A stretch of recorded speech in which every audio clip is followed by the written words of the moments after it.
As a chef, you're always looking for the next new flavor. Crab Rangoon is like the easiest recipe in the world.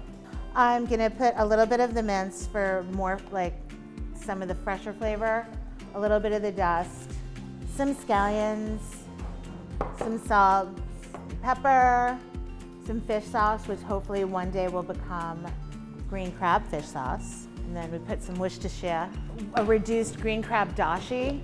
So dashi is a stock, and it's a Japanese stock, and it's made with seaweed, typically bonito flakes, seaweed, aromatics, ginger, garlic, scallions. So I took this dashi and I added sugar.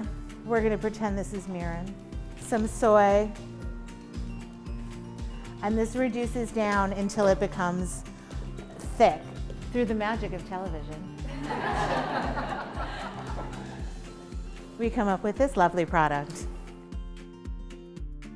Just roll them up, and then we just...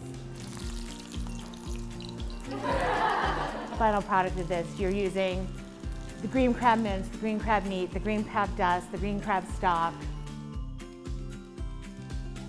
So, adorbs. That is my green crab demo for Green Crab Rangoon.